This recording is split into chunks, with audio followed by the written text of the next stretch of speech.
The night in the farming town was calm until the sky split open with a strange and blinding light.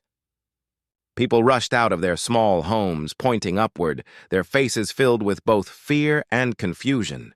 It was unlike anything they had ever seen before. The air seemed to hum, carrying a low vibration that rattled windows and made the ground tremble under their feet. Then, from the glow, shapes began to appear, falling slowly as if the light itself was carrying them down. When the glow faded, everyone could finally see what had arrived. Small alien cubs unlike anything known to the world. Their glowing eyes flickered like lanterns in the dark. Their skin looked as if it were made of molten stone, and instead of hair, thin tendrils moved softly, catching the wind. People gasped. Some pulled their children back into their houses, and others shouted in panic, thinking danger had arrived. Yet the cubs did not attack, nor did they roar or scream. They only stood there, trembling, their small bodies moving unsteadily as if they were weak or exhausted. Among the crowd, one woman named Ilara did not run. She stood very still, her eyes fixed on the creatures. The townspeople kept their distance, whispering that these strange beings might be monsters or spies from another world. But Ilara saw something in them that others did not. There was no violence in their movements, no threat in their glow. Instead, there was a strange kind of sadness, almost like hunger, written in the way they swayed on their small legs. Her heart, already heavy from the harshness of the world she lived in, felt something stir inside her.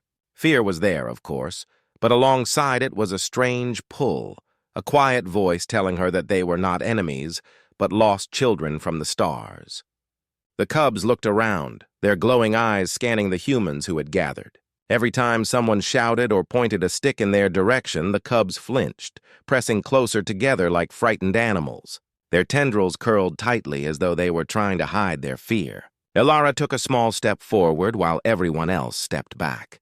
The crowd hissed at her to stay away, but she ignored them. For a brief moment, one of the cubs met her gaze. Its eyes flickered brighter like a signal, and she felt her breath catch. There was something familiar in that look, something deeply human, as though the creature was silently begging not to be left alone. The air remained tense, heavy with uncertainty. The people of the town saw danger, but Ilara saw a mystery that went beyond fear. She wondered why they had come, what they wanted, and why they looked so fragile when they should have been terrifying. The cubs did not move closer, nor did they leave. They only stood under the dark sky, glowing softly, as though waiting for something, or perhaps someone, to choose what would happen next. And as Ilara stood there, watching them with a strange ache in her chest, she felt that whatever was about to unfold would change not just her life, but the story of everyone in the town. The next morning, the town woke up uneasy, for the strange cubs had not gone back into the sky as many had hoped. Instead, they wandered through the narrow streets, their small bodies moving slowly as though each step was a heavy burden. Their glowing eyes no longer looked bright and curious, but dull and tired, flickering like lanterns about to burn out. Their stone-like skin seemed thinner now, cracked in places, as if even their bodies were giving in to weakness. Though the townspeople hid behind doors and shutters, they could hear the sounds the cubs made, low, haunting tones that carried through the quiet streets. The sound was not of anger or attack, but of hunger, a desperate call that reached the heart even if one tried to shut it out. At first, some thought it was a trick that the aliens were pretending to be weak so they could strike later. Parents pulled their children inside, whispering warnings. Farmers gathered in small groups, clutching tools and sticks as weapons, their eyes sharp with suspicion. Yet none could ignore what they were seeing with their own eyes. These creatures, for all their frightening shapes and glowing features, were trembling with the same weakness any starving child would show. They did not take food by force, nor did they attack the animals or the crops. Instead, they searched aimlessly, their clawed hands brushing the ground as if hoping to find something left behind. Ilara, standing by the well, watched them more closely than anyone else. She saw one cub stumble, its body swaying before another leaned against it, helping it stay upright. That small act struck her heart more deeply than any strange feature of their alien form. These cubs, despite being from a world beyond the sky, carried within them a bond that felt all too human. Their hunger was written in every movement, but so was their care for each other. For a moment, Ilara forgot her own hardships, the empty shelves in her home, the ration card that had been taken away, the constant fear of not knowing if tomorrow would bring food. What she saw in the cubs was not monsters, but the raw truth of survival, the same truth that weighed on her own people. The haunting sounds grew louder as the cubs moved closer to the market square, where the last of the winter harvest had been stored. The townspeople gathered at a distance, their faces pale with both fear and guilt. No one dared to step forward. Everyone waited, holding their breath, expecting the creatures to finally break and steal what they needed. But to their surprise, the cubs did not.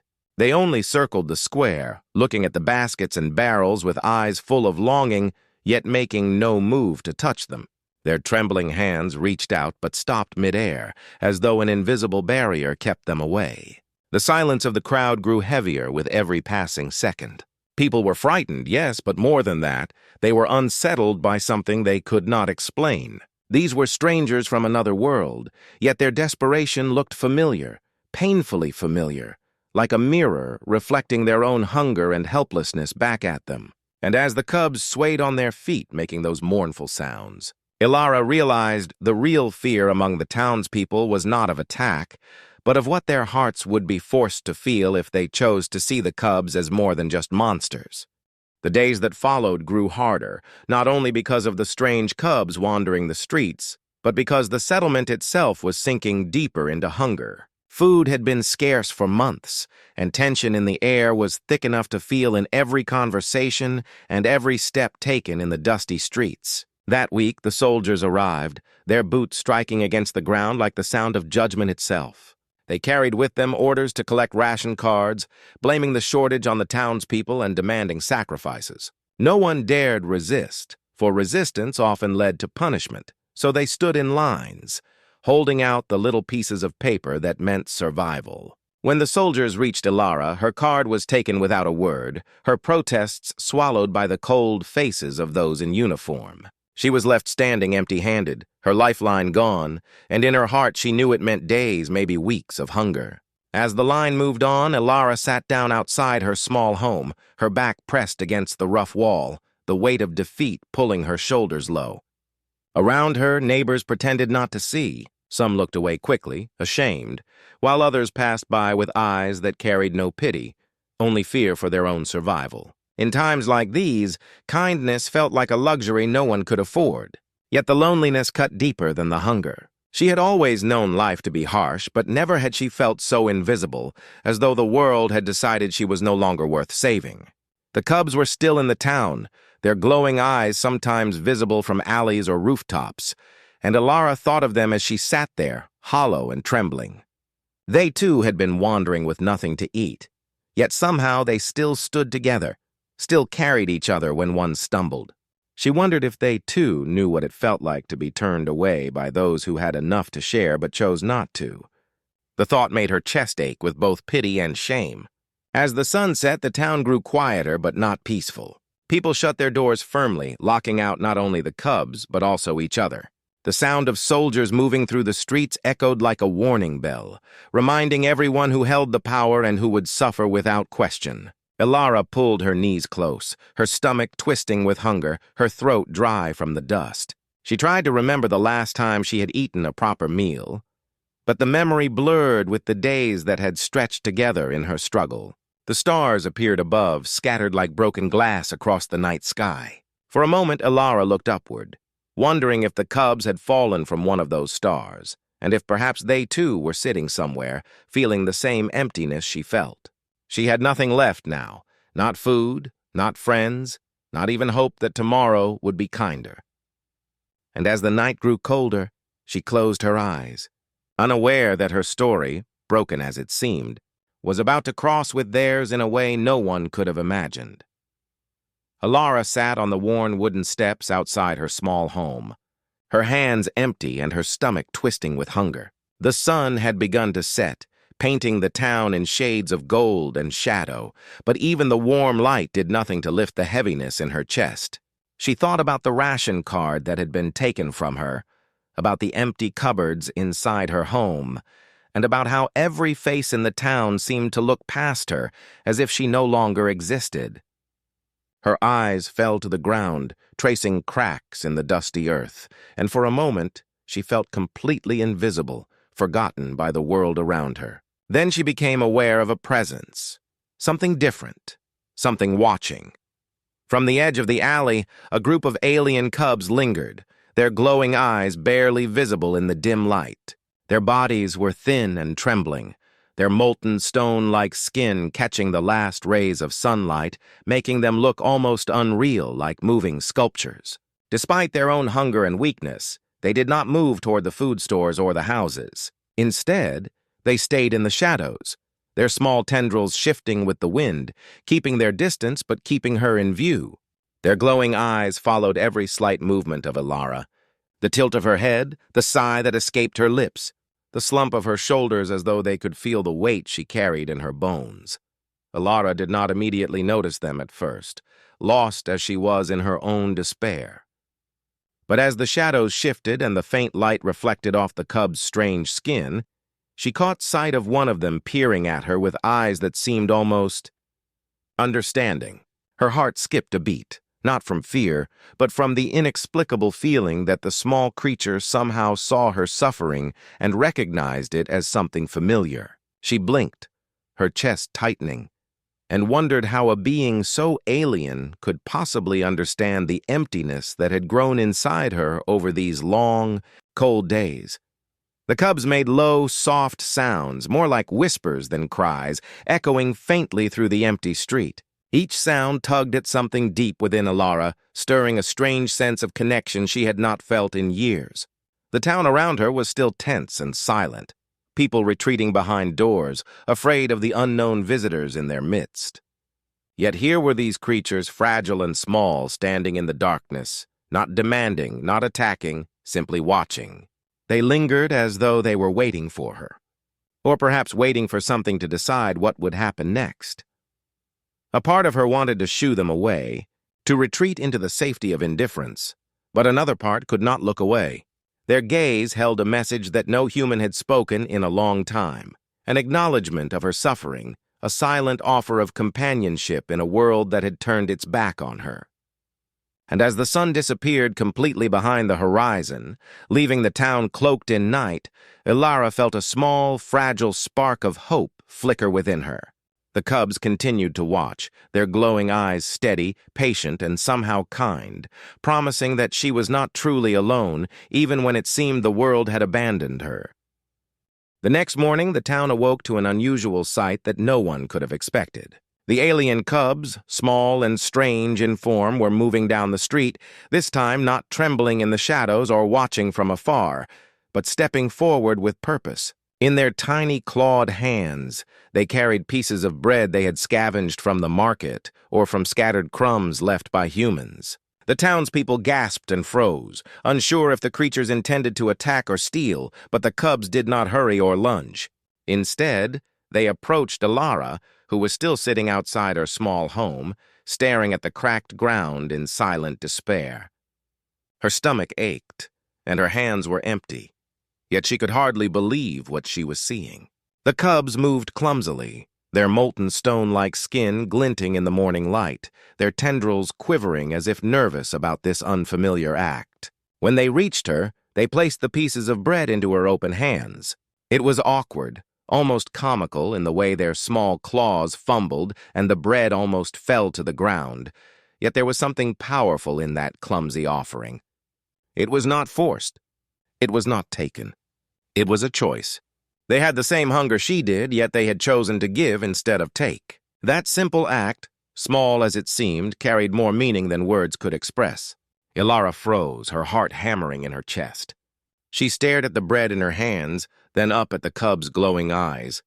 For a moment she could hardly breathe, caught between disbelief and awe. The other townspeople whispered among themselves, their fear mixed with confusion and wonder.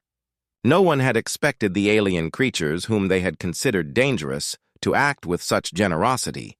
The cubs made small, soft sounds, almost like murmurs of encouragement, and nudged the bread closer to her, as if to say, "Take it. It is yours." Ilara's hands shook as she picked up the pieces more carefully, feeling the warmth of the bread against her skin. Tears sprang to her eyes, not from fear, but from the sudden and overwhelming kindness of being so different from herself. She wanted to speak, to thank them, but the words caught in her throat. Instead, she simply looked at them, her chest tight with a mix of relief and disbelief. For the first time in days, she felt seen. Not just noticed, but truly seen. The moment stretched, silent but electric, as if the town itself was holding its breath. The cubs lingered for a moment longer, their glowing eyes locked on hers, before slowly retreating to the shadows once more, leaving her with the small gift in her hands. It was a gesture that no one in the town had expected, and yet it changed everything. That simple bread, offered by creatures from another world, carried hope, trust, and the possibility of connection. Ilara realized, with a deep and sudden clarity, that even in the darkest of times, kindness could arrive from the most unexpected places. And it had the power to change everything. The entire street seemed to hold its breath. The townspeople had gathered, peering from doorways, windows, and corners, their eyes wide with a mixture of fear, confusion, and awe. They had spent days whispering about the alien cubs, calling them monsters, warning each other to stay away, to hide, to protect themselves. And yet, here they were, small and trembling, glowing softly in the morning light, placing pieces of their scavenged bread into the hands of a human they had never met. The sight froze everyone in place, as if time itself had paused to witness something extraordinary. Ilara stood still, clutching the bread in her hands, unsure if what she was experiencing was real. Her heart pounded and her stomach ached from hunger, but it was not the pain she felt most sharply. It was the shock and the overwhelming weight of kindness. The cubs did not rush, did not snatch, did not demand. They had nothing, and yet they chose to give. Their glowing eyes met hers with something almost human, understanding, trust, and a silent promise that they meant no harm. The townspeople could not tear their eyes away, their fear clashing with a strange, unfamiliar admiration. No one spoke a word.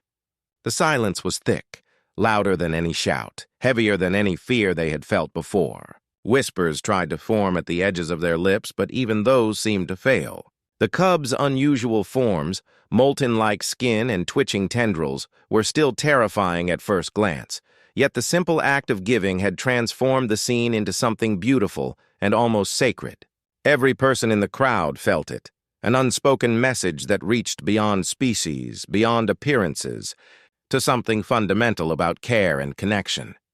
Some children peeked from behind their parents' skirts, wide-eyed and curious. They saw the creatures giving, not taking, and a spark of wonder lit their small faces. A few adults shifted, feeling a strange sense of shame for ever fearing what they did not understand. The soldiers who had marched through the town days ago, taking ration cards and enforcing rules, would have frowned or scolded anyone breaking protocol, but even they remained silent, witnessing a moment that seemed bigger than authority or control. Ilara's hands tightened around the bread, and she looked at the cubs again, her chest aching with gratitude. For the first time, she realized she was not completely alone, even when the world had turned its back on her. The cubs had made a choice, one that defied logic and fear, and it had created a connection no one in the town could ignore. The silence stretched on, unbroken, as if every human present understood that this was more than just bread. It was hope, trust, and proof that even in the darkest times, compassion could shine through. The cubs stayed a moment longer, their glowing eyes flickering softly before retreating slightly, leaving Ilara with the gift in her hands. And in that quiet, frozen street, the townspeople learned something they would never forget. Sometimes, the smallest creatures, the most unlikely beings, could show humanity the most powerful lesson of all. Ilara held the bread in her hands, feeling its warmth against her cold, trembling fingers. Her eyes welled up with tears, not just from hunger, but from the sheer wonder of what was happening before her. The alien cubs, with their strange, molten-like skin and glowing eyes, waited patiently, their trembling bodies holding a quiet anticipation. They had offered her the only food they had, and now, for the first time in days, Ilara felt a surge of connection she had never experienced. She knew that this small gesture, simple as it seemed, carried something far greater than bread. It carried trust, hope, and the possibility of understanding between two very different beings. She broke the pieces carefully, each fragment smaller than the first, and offered them back to the cubs. The creatures hesitated at first, their glowing eyes flickering uncertainly as if they could not believe what she was doing. Then, slowly, they reached forward with tiny clawed hands and took the pieces she offered. There was no rush, no fear, only the careful, deliberate act of sharing. Ilara's heart swelled with a warmth she had not felt in years, a warmth that came not from food or comfort, but from the simple act of giving and receiving. She realized in that moment that bonds were not built through fear or dominance, but through choice and care. Around them, the town remained silent. The townspeople had stopped watching, not out of disinterest, but because what they were witnessing was something beyond words, beyond explanation.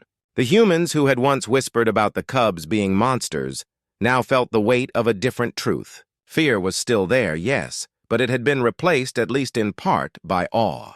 Ilara and the cubs had created a bond that could not be ignored, one that transcended language, species, and the small, fragile barriers people often put between themselves and the unknown. The cubs made soft, murmuring sounds almost like purrs, and Ilara responded by smiling through her tears. Each movement, each careful exchange of bread strengthened the trust that had begun to form. She knelt slightly, bringing herself closer to their level, and offered more pieces. They leaned in, touching her hands gently with their tiny claws, and for the first time, Ilara felt the pure, unspoken communication of beings from different worlds. There was no threat, no expectation, only mutual recognition and the quiet understanding that they had chosen each other in that moment. The air seemed lighter, charged with something electric but gentle. Ilara realized that this was more than survival. It was a new beginning. The alien cubs had shown her that even in the most desperate circumstances, connection could be formed. And in return, she had shown them that humans could care, that humans could honor their trust. The bond between them was fragile yet powerful, delicate yet unbreakable in its honesty. That day, a human and creatures from another world had shared not just food, but the first true act of trust that could bridge the gap between their worlds. And in that simple act of breaking bread together, the foundations of something extraordinary had been laid, something that might change both their lives forever. The quiet of the morning was shattered by the sound of heavy boots clanging against the cobblestone streets.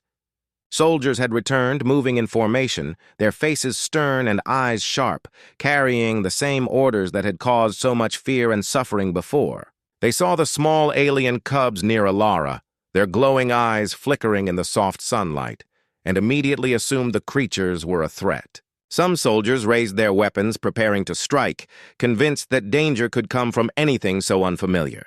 The townspeople froze at first, unsure of what to do, fear gripping their hearts like a cold hand. But then something shifted. Memories of the previous days flooded their minds. The sight of the cubs offering bread, the trembling creatures waiting patiently, and the way Ilara had shared her meager gift with them.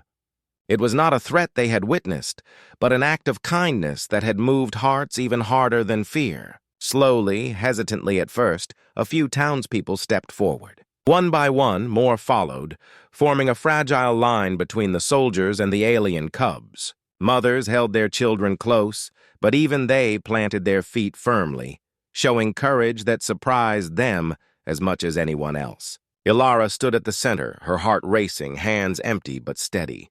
She looked at the cubs, who huddled close together, their glowing eyes wide and nervous. Despite their small size, there was a strange strength in their presence, a quiet energy that mirrored the courage of the humans now protecting them. She knew that if the soldiers attacked, she would not be able to stop it alone, but the townspeople, inspired by what they had seen, would stand beside her. For the first time, humans were acting not out of fear or self-preservation, but out of choice, out of understanding that kindness deserved protection. The soldiers paused, noticing the shift. The line of townspeople was steady, their faces set with determination that was unexpected and unnerving. No longer were the humans hiding behind doors or running from the unknown. They were standing, eyes locked on the soldiers, silently saying that the cubs would not be harmed. A tense silence fell over the street. Even the wind seemed to pause, carrying nothing but the quiet hum of anticipation. The soldiers' authority, so absolute just days before, now met the invisible but undeniable force of collective human courage. The alien cubs, sensing the humans' protection, drew slightly closer to Alara. Their tendrils twitched nervously, but there was no panic in their movements. They had chosen trust, and in return the humans had chosen to stand for them. In that charged moment, the street was not divided by species, by fear, or by survival. Instead, it was united by something far stronger, the understanding that compassion could demand bravery, that standing up for another being, no matter how strange or different, was a power more formidable than any weapon. As the soldiers hesitated, the townspeople held their ground, their breaths steadying, hearts beating fast but resolute. It was a moment that none would forget, the day humans chose courage over fear, unity over division, and kindness over indifference. And in that simple act of standing between danger and the innocent, a new chapter of trust and understanding between species began to take shape, one that would ripple far beyond that quiet town. As tension filled the street, the alien cubs, small and fragile-looking, moved closer to Alara with a purpose that stunned everyone watching. Their tiny clawed hands reached out not for food or escape, but to position themselves between her and the soldiers who had stepped forward, weapons raised. The soft glow of their bodies intensified, flickering in rhythm with their movements, casting strange patterns on the cobblestones. It was not a light that frightened, but one that commanded attention, almost as if the energy of their connection with Alara was spilling into the air. The townspeople gasped, unable to believe what they were seeing. Creatures they had feared as monsters were now acting with courage and intent, their loyalty to a human stranger shining brighter than any weapon or authority in the street. Ilara's heart raced as she took a careful step back, her hands still empty, trembling slightly. The cubs had created a shield around her, their small bodies shimmering with that soft, molten-like glow, each tendril quivering as if charged with emotion. She realized, in a way she could not fully explain, that their actions were not random or instinctive. They had chosen her, not out of fear or need, but out of a deep bond that had formed in the days of shared bread, silent understanding, and gentle watching. Hunger had brought them into her life, but loyalty had kept them there, defending her in a moment when everyone else might have faltered. The soldiers hesitated, their rigid formation faltering as they took in the strange, beautiful display before them. It was unlike anything they had trained for, unlike anything their orders had prepared them to face. These tiny creatures, weak in size and form, now held a power that no human weapon could match, a quiet, unshakable will to protect another being. The townspeople, standing behind Alara, felt a surge of courage in response. If the cubs could stand for her despite their fear and weakness, so could they. A gentle wind blew through the street, carrying the scent of dust and bread, and the cubs' glow seemed to ripple with the movement. Their eyes, bright and unwavering, met Alara's, and for a moment, she understood the depth of their trust. She did not need to speak or gesture. The silent exchange between them was enough. She felt the bond as tangibly as she felt her own heartbeat. It was a turning point not just for her survival, but for the story of the town itself, and perhaps for the understanding between species. The tension melted slightly, replaced by a strange, electric calm. The soldiers lowered their weapons, unsure how to proceed. The townspeople remained steadfast, their hands unclenched but ready to act if needed. And the cubs, small yet unwavering, continued to shimmer, forming a protective circle that radiated loyalty, courage, and something no one had seen before in all their years: pure, unselfish devotion. In that moment, it became clear. Bonds could cross worlds, trust could overcome fear, and even the smallest, most fragile beings could change the course of events with their hearts. The street, once tense and divided, now pulsed with an energy that promised a new understanding, a turning point that would be remembered for generations. Years later, long after the streets of the town had returned to their usual quiet, the story of that extraordinary day was told again and again, growing into a legend that carried more than just memory. It carried a lesson that would last for generations. People spoke of the alien cubs, small, strange, and starving, who had arrived from the sky and wandered the town with trembling steps and glowing eyes. They were not monsters, as many had first believed, but creatures capable of choice, capable of giving even when their own hunger was great. The story was told around fires, in homes, and in schools. And it always began the same way. The cubs had chosen to give, to place pieces of bread into the hands of a human who had nothing left. That act, simple yet profound, had changed everything.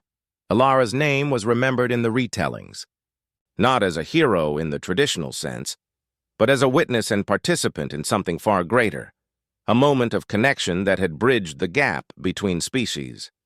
Her courage, her willingness to accept the gift and share it back, had sparked the bond that transformed fear into trust. People recounted how she had knelt on the ground, breaking the bread into pieces, sharing it with the alien cubs, and how that mutual act of kindness had inspired the townspeople to step forward and protect the creatures. It was a moment when humans had chosen compassion over fear, and the cubs had responded with loyalty, creating a ripple of change that no one could ignore. Even the soldiers, once rigid and unyielding, came to understand the significance of that day. They, too, carried the story, often quietly, as a reminder that power and authority were not the only forces that shaped the world. Kindness, trust, and empathy could be just as powerful, sometimes even stronger. The children who had witnessed the glowing cubs taking bread into their tiny hands grew up learning that courage was not only about strength or weapons, but about standing up for what is right, for those who are vulnerable, and for those who cannot defend themselves. Over the years, visitors came from other towns and even far-off lands to hear the story, to see the town where humans and aliens had learned to see one another differently. The legend grew, not as a tale of fear, but as a tale of hope. Schools taught children about the day when giving triumphed over selfishness, when understanding triumphed over prejudice, and when small beings, seemingly powerless, had shown that even the weakest could change the world with one act of generosity. And so, the legacy of that day endured. It was more than a memory. It became a symbol of what humanity could achieve when it chose kindness. The alien cubs, though they had returned to the skies, remained in the hearts of all who had witnessed them. Their actions reminded everyone that even in the darkest times, compassion could bring light, and that one simple act of care, between beings from entirely different worlds, could rewrite the story of an entire community. It was a story told again and again, not for fame or glory, but to remind every human that trust, empathy, and kindness are stronger than fear, and that the legacy of one small act can truly last forever.